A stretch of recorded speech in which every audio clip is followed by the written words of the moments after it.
अस्सलाम वालेकुम। इस वीडियो में हम बात करेंगे प्रोस्पेक्टस के बारे में। प्रोस्पेक्टस का वर्ड तो हम सब ने ऑलरेडी सुना हुआ होगा, but we need to know about prospectus in terms of companies act 2017 कि एक्चुअली प्रोस्पेक्टस होता क्या है, इसको इशू क्यों करते हैं, इसकी अवेलेबिलिटी क्या होनी चाहिए, इसमें क्या कंटेंट्स होने चाहिए और इसमें क्या एक्सपर्ट एडवाइस होनी चाहिए या नहीं होनी चाहिए। तो ये तमाम चीज़ें हम आज पढ़ेंगे प्रोस्पेक्टस में। So, according to Company Ordinance Section 2, Subsection 41, Securities Act 2015, वो कहते हैं कि prospectus means any document describe or issue as a prospectus and includes any document, notice, circular, material, advertisement, offer for sale, document, publication, or other invitation offering to the public, or inviting offers from the public for the subscription or purchase of any securities of a company, body corporate, or entity other then the deposits invited by a bank and certificate of investments. इसके अलावा वो कह रहे हैं and certificates of deposits issued by non-banking finance companies. तो prospectus वो तमाम चीज़ें हैं जो कोई आप डॉक्यूमेंट अगर हो जिसमें आप डिस्क्राइब कर रहे हो कि कोई भी ऐसा डॉक्यूमेंट या नोटिस या सर्कुलर या एडवर्टाइजमेंट जिसमें ऑफर फॉर सेल डॉक्यूमेंट भी हो, पब्लिकेशन हो या इनविटेशन हो पब्लिक के लिए, सब फॉर सब्सक्रिप्शन ऑफ परचेज और कोई भी सिक्योरिटीज कंपनी की या बॉडी कॉर्पोरेट और एंटिटी, लेकिन उसमें कोई भी बैंक की इनवाइटेड या सर्टिफिकेट इन्वेस्टमेंट या certificate deposit issued by non banking finance companies नहीं होना चाहिए। तो ये सेक्शन 2 सब सेक्शन 41 के हिसाब से आपका प्रोस्पेक्टस कहलाएगा। So as per the above definition it can be considered that the prospectus is a document issue for general public, general public के लिए इशू किया जाएगा, ठीक है। Second, invites offer for sale of company securities, company की securities के लिए, companies के शेयर्स के लिए, डिफरेंट सिक्योरिटीज के लिए, and prohibits company for inviting deposits from public other than deposit invited by a bank and certificate of investment, certificate of deposit invited by a non-banking financing corporation. तो इसमें मतलब deposits के लिए invitations नहीं होनी चाहिए, इसके अलावा इसमें डिफरेंट आप जो सिर्फ सिक्योरिटीज की इनविटेशन होनी चाहिए। So this is all about the prospectus. First of all, according to section 2000, section 2, subsection 41 of securities, 2015 Securities Act. Now, अब हम देखते हैं कि prospectus एक तो आपका shelf prospectus होता है. It is a single offering document allowing companies to make multiple offerings as disclosed in the offering document within a prescribed time and subject to prescribed conditions. तो एक सिंगल ऑफरिंग डॉक्यूमेंट है जिसमें आप multiple invitations दे रहे हैं, किसको, public को, और उसकी जो टाइमिंग है वो आपने बताई हुई है कि ये डेडलाइन है, इससे पहले हम ऑफर करें, अगर आपको इंटरेस्टेड हैं तो रब्ता कर सकते हैं, या जो टर्म्स एंड कंडीशन है उसके हिसाब से आप उन प्रोटोकॉल्स के हिसाब से आप फॉलो कर सकते हैं, and subject to prescribe condition, मतलब वही कंडीशंस और टाइम आपने बता दिए। This is a shelf prospectus. Now supplement to prospectus क्या है? Supplement to the prospectus invite the general public for subscription of the security or securities मतलब आपका कोई एक सिक्योरिटी उससे ज्यादा earlier offered to the public through shelf prospectus। तो shelf सबसे फर्स्ट टाइम जो आपने ऑफर करा था शेल्फ प्रोस्पेक्टस के थ्रू, जो शेयर्स या सिक्योरिटीज पब्लिक को दी थी, वही चीजें अब आप जनरल पब्लिक को दे रहे हैं शेल्फ supplement of prospectus में. The supplement to the prospectus for each offering contains updated disclosures. It also provides such information as prescribed by the commission. अब यहाँ पे जो इन्फॉर्मेशन है सप्लीमेंट टू प्रोस्पेक्टस, इसमें कमीशन ने जो टर्म्स एंड कंडीशंस और जो इन्फॉर्मेशन आपको डिस्क्लोज करने को बोला है वो आप जरूर करेंगे, ठीक है। इसके अलावा अपडेटेड डिस्क्लोजर्स मतलब अब तक कंपनी में जो चेंजेस आ चुकी हैं वो तमाम चीजें आप इस, तो पर्पस क्या है इस प्रोस्पेक्टस का नाम? पर्पस ये है कि जैसे सप्लीमेंट ऑफ प्रोस्पेक्टस आप जो निकालते हैं, इसमें तो आपने सारी डिस्क्लोजर्स दे दिए। पर्पस ऑफ प्रोस्पेक्टस में अगर हम ये फर्स्ट पैराग्राफ पढ़ें तो वो बोलते हैं कि आप जब सिक्योरिटी सोल्ड करती हैं तो कंपनी प्राइवेट अरेंजमेंट से भी सिक्योरिटीज सोल्ड कर सकती हैं मतलब अरेंज भी कर सकती हैं, लाइक अपने फ्रेंड्स या रिलेटिव से। इसके अलावा मतलब वो कैसे करेंगे, जो आपके डायरेक्टर्स हैं उनके लिंक्स होंगे, वो सिक्योरिटीज उनको दे देंगे और बाकी वहाँ से कैपिटल रेज कर लेंगे, दैट्स इट। लेकिन अगर आपको सिक्योरिटीज लार्ज नंबर पे देना चाह रहे हैं तो आपको जनरल पब्लिक को ऑफर करना पड़ेगा। तो रिक्वायरमेंट जो लॉ में है फॉर इशूइंग प्रोस्पेक्टस, वो ये है कि पब्लिक को आप ऑफर करोगे सिक्योरिटीज। अब पब्लिक को आप ऑफर कर रहे हैं तो इसमें प्रोस्पेक्टस की बात कहाँ से आ रही है? तो प्रोस्पेक्टस की बात इसलिए आ रही है कि जो आपके रिलेटिव्स और फ्रेंड्स हैं वो तो सारी इंफॉर्मेशन ले लेते हैं आराम से कंपनी के ऑपरेशंस की और ऑब्जेक्ट्स की और प्रोस्पेक्ट की, मतलब फ्यूचर में क्या करने जा रहे हैं। लेकिन जो जनरल पब्लिक है उसको कैसे पता चलेगा कि कंपनी ने क्या करा है, और वो कैसे फोर्सी कर सकते हैं कि वो क्या करने चाह रहे हैं? तो इसके लिए उनके पास कोई क्राइटेरिया अवेलेबल नहीं है, कोई वेन्यू अवेलेबल नहीं है। तो इसलिए लास्ट लाइन में कहते हैं कि prospectus come to play in this situation, provide the reader with all the information required by them before making any investment decision otherwise in the company। जाहिर है जब आप किसी कंपनी के शेयर्स परचेज करना चाहेंगे तो आप देखना चाहेंगे कि एक्चुअली उसके पीछे कौन लोग बैठे हुए हैं और वो अब तक क्या कर चुके हैं, उनका विजन मिशन क्या है। तो ये तमाम चीज़ें आपको बताएगा prospectus. So first is the shelf prospectus, then supplement to prospectus, and we have also learned about the purpose of the prospectus to aware to enhance awareness among the public. Now, 1.2 is approval of prospectus according to Section 87 and Section 88 Securities Act 2015. Okay, the prospectus is issued, published, or circulated with the approval of the commission. Now, commission कौन है? जो आपके SSCP में बैठे हुए हैं, उनका commission है, वो अप्रूव करेंगे। Same condition also applies on shelf prospectus और सप्लीमेंट टू द प्रोस्पेक्टस। दोनों किस्म के प्रोस्पेक्टस में क्या कंडीशन है? कमीशन अप्रूव करेगा। मोर एवर द कमीशन में ऑल्सो इम्पोज फर्दर कंडीशंस और रिस्ट्रिक्शन इन दिस रिगार्ड। तो उसमें कोई ना कोई कंडीशन भी लगा सकते हैं या रिस्ट्रिक्शंस भी लगा सकते हैं कि आपको कंडीशन फुलफिल करेंगे तो फिर पब्लिश हो जाएगा, अदरवाइज नहीं फुलफिल करेंगे तो नहीं होगा। अगर रिस्ट्रिक्शन कर देते हैं तो फिर आपको रिस्ट्रिक्ट रहना पड़ेगा। Now prospectus approve by the commission shall be valid for a period of 60 days from the date of such approval. तो जब अप्रूव होगा उसके नेक्स्ट 60 डेज तक वो वैलिड है, ठीक है। However, the time period of 6 days may be extended by the commission by reasons to be recorded in writing। तो एक्सटेंड हो सकता है अगर आप रीजन दे दे। तो in case of shelf registration, approval for a longer than 60 days may be approved by the commission। The issuer of the offer shall not less than 21 days before the proposed date of publication of the prospectus submit a copy to the commission for approval। तो पहली बात तो ये कि 60 days मिलेंगे और 60 days से ज़्यादा हो भी सकता है। जो शेल्फ रजिस्ट्रेशन अप्रूवल है वो 60 डेज से ज़्यादा अप्रूव कर सकता है कमीशन। और फिर जो इशूर या ऑफर है वो 21 दिन के अंदर अंदर अप्रूवल होने के बाद प्रोस्पेक्टस की जो कॉपी है वो कमीशन को सबमिट करवाएगा। अच्छा, ये 60 डेज क्यों मिलते हैं? 60 डेज इसलिए मिलते हैं, प्रोस्पेक्टस का मतलब क्या होता है कि आप एक ट्रू इन्फॉर्मेशन दो पब्लिक को कि आपकी कंपनी ने अब तक क्या करे और क्या करने जा रही है। तो 60 डेज के अंदर बहुत सी चीज़ें चेंज भी हो सकती हैं, तो इसलिए 60 डेज से ज़्यादा का टाइम नहीं दिया जाता। और अगर वो मांगते भी है तो फिर उनको बताना पड़ेगा कि हमको ऐसे ड्रास्टिक चेंज नहीं कर रहे कि हमारी दी गई प्रोस्पेक्टस की इन्फॉर्मेशन में चेंजेस आए जिसकी वजह से कोई मिस प्रेजेंटेशन या ओमिशन हो जाए। तो इसलिए नाउ 1.3 बोलते हैं availability of prospectus according to section 88 securities act 2015। तो उससे बोलते हैं कि अवेलेबिलिटी क्या होनी चाहिए प्रोस्पेक्टस की? Is in its full text और in such abridged form shall be publish at least in one Urdu and one English daily newspaper. तो आपको उर्दू में भी पब्लिश करवाने हैं, उर्दू न्यूज़पेपर में, और इंग्लिश में भी। And it shall not be published in the newspaper less than 7 days or more than 30 days before the commencement of the public subscription। तो जिस दिन पब्लिक सब्सक्रिप्शन स्टार्ट होनी है उससे 30 दिन पहले या 7 दिन के 7 दिन से, मतलब वो बोलते हैं कि 7 दिन से कम ना हो और 30 दिन से ज्यादा ना हो, इसके दरमियान रहते हुए आपको एडवर्टाइजमेंट पब्लिश करवाना है किसी भी Urdu or English newspaper में for the sake of public subscription। So a sufficient number of copies of the prospectus as approved by the commission shall be made available free of charge।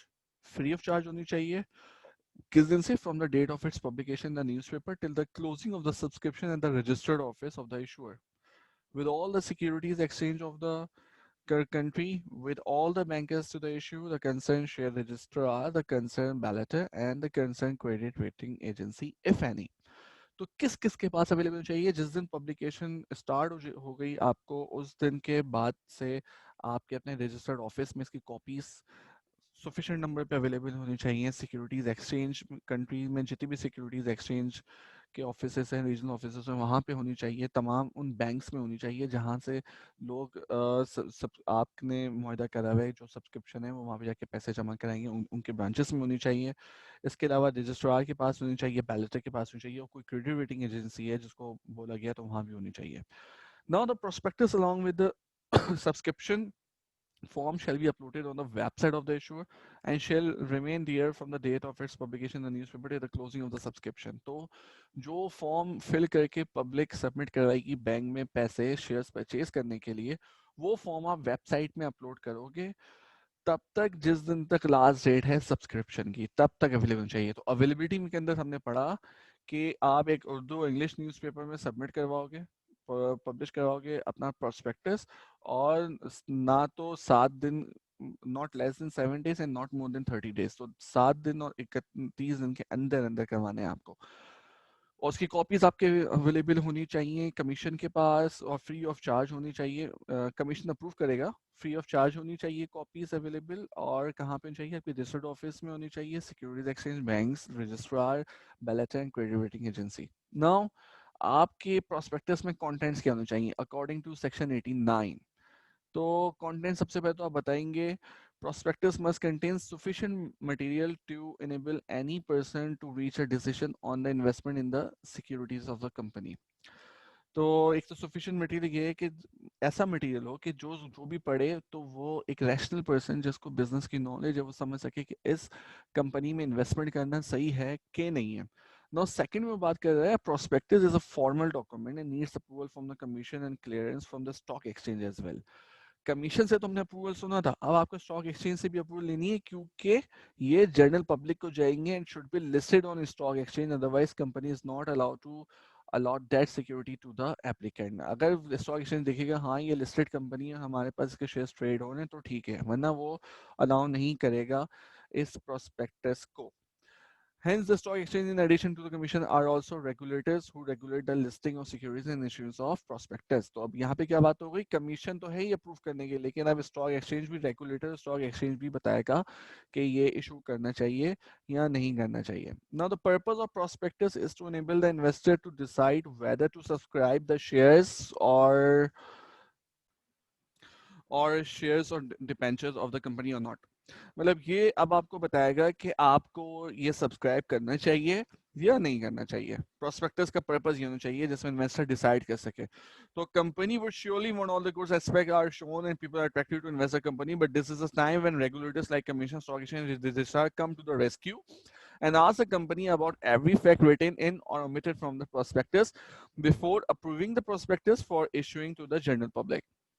तो वो तो जाहिर अपनी अच्छी बातें लिख के देंगे प्रोस्पेक्टस पे, लेकिन कमीशन, स्टॉक एक्सचेंज और रजिस्ट्रार जो हैं वो आके इनसे जरूर उनको इन्वेस्टिगेट करेंगे कि इन्होंने कौन सी इंफॉर्मेशन लिखी है और कौन सी इंफॉर्मेशन इन्होंने नहीं लिखी अप्रूव करने से पहले। So it is a customary for the authority to require the company to arrange and write the risk factors separately. Her prospectus में जहां वो अपनी अच्छी बातें लिखेंगे तो एक हेड जरूरी है रिस्क फैक्टर का, जहां कंपनी क्या बताएगी कि उसकी जो इन्वेस्टमेंट जो उस कंपनी में है वो रिस्की क्यों हो सकती है, वो तमाम फैक्टर्स उसको बताने जरूरी हैं, तो ताकि इन्वेस्टर इन्वेस्ट करने से पहले सोचे। ये देखने को बड़ी अजीब चीज है, लेकिन ये आपको बताना जरूरी है, क्योंकि अकॉर्डिंग टू सॉट एनालिसिस इनको अपनी स्ट्रेंथ और वीकनेसेस दोनों बतानी है।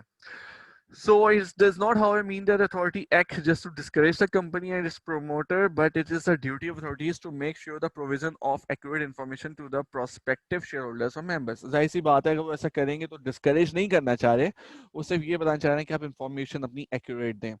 तो हमने इस सेक्शन में पढ़ा कंटेंट्स ऑफ प्रोस्पेक्टस, एक तो आप क्लियर इंफॉर्मेशन अवेलेबल हो जिससे इन्वेस्टर डिसाइड कर सके कि उसको इन्वेस्ट करना है या नहीं करना है। इसके अलावा हमने देखा स्टॉक एक्सचेंज भी इसमें अप्रूव करेगी और एज अ रेगुलेटर देखेगी कि ये लिस्टेड कंपनी है कि नहीं है। उसके बाद इसका पर्पस क्या है, इसमें ये कमीशन और स्टॉक एक्सचेंज रजिस्ट्रार की वजह से एक नया हेड बनेगा रिस्क फैक्टर्स का, जो कि कंपनी बताएगी कि हमारे इन्वेस्टमेंट में रिस्क फैक्टर क्या है। और इसका हर किस मतलब ये नहीं है कि वो डिस्करेज करें कंपनी को, but it is to provide accurate information to the public, not timing of prospectus. Prospectus की टाइमिंग क्या होनी चाहिए? So company may issue a prospectus at any point in time of its life. If the company wants to issue share to the public before commencement of business, it may opt to do so. Okay, ये एक important चीज है। अगर company business करना start करना चाह रही है, अभी कुछ नहीं है, स्टार्ट कर रही है, तो स्टार्ट करने से पहले वो शेयर्स इशू करना चाह रही है तो प्रोस्पेक्टस दे सकती है। Otherwise, company may not opt to uh, not to issue shares to the general public initially and start the business without involving the general public in the company. Otherwise आपको business जब start करते वक्त initially आप general public से subscription नहीं ले सकते। So in such case, how a company would be required to file a statement lieu of prospectus with a registrar before obtaining a certificate to commence the business.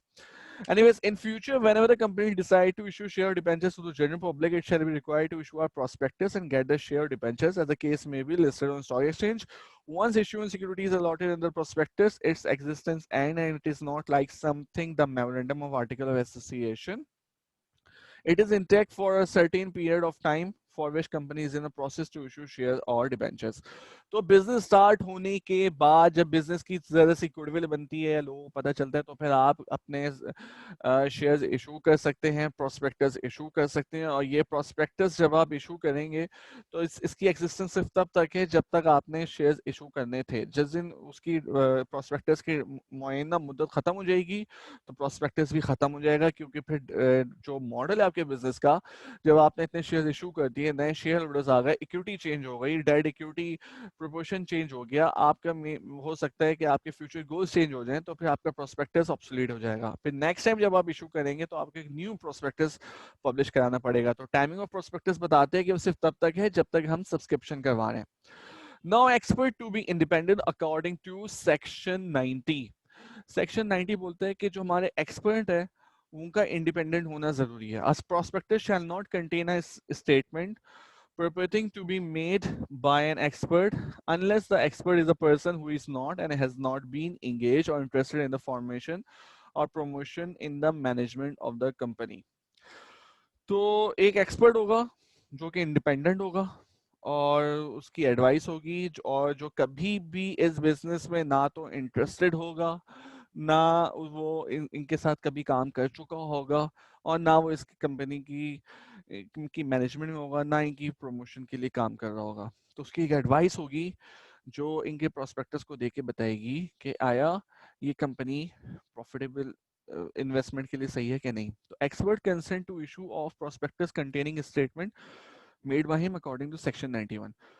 A prospectus that contain a statement purporting to be made by an expert or to be based on a statement made by an expert shall not be issued, circulated, or published unless the expert has given his written consent to the issue of prospectus with a statement in the form and contest in which it is included in that there appear in the prospectus statement that the expert is giving and has not withdrawn his consent.